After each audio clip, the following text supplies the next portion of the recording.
இதில் வந்து கத்திரிக்காய் உருளைக்கிழங்கு நல்லா வெந்துச்சு, தண்ணியும் நல்லா ட்ரை ஆகிடுச்சுங்க. இப்போ நான் மிளகாத்தூள் சேர்த்திக்கிறேன். மிளகாத்தூள் சேர்த்து நல்லா கிளறி விட்டுட்டுங்க. இதில் வந்து ஆப்ஷன் தான் தேங்காய் துருவல் சேர்த்திக்கலாம். தேங்காய் வந்து உடம்புக்கு நல்லது. தேங்காய் துருவல் சேர்த்து இந்த பொரியல் கூட சாப்பிட்டிங்கன்னா ரொம்ப டேஸ்ட்டாக இருக்கும்.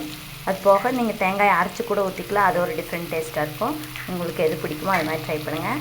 நான் வந்து மிளகாத்தூள் சேர்த்து நல்லா கிளறிட்டுங்க. அவ்வளோதான், ரெடி. முருங்கைக்காய் உருளைக்கிழங்கு பொரியல் ரெடி.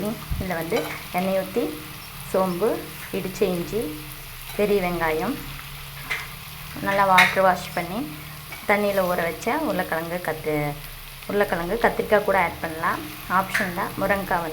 உருளைக்கிழங்கு வந்து ஆட் பண்ணிக்கிறேன். அது போக ஒரு டம்ளர் தண்ணி ஊற்றி நல்லா வேக விட்டேன். காயை வெந்ததுக்கப்புறம் காய் வெந்ததுக்கப்புறம் மூடி வச்சு வேக வச்சேங்க. காய் வெந்ததுக்கப்புறம் ஓப்பன் பண்ணி தண்ணி ட்ரை ஆனதுக்கப்புறம் மிளகாத்தூள் சேர்த்து காரத்துக்கு தேங்காய் பூ சேர்த்து இறக்கிடலாம்.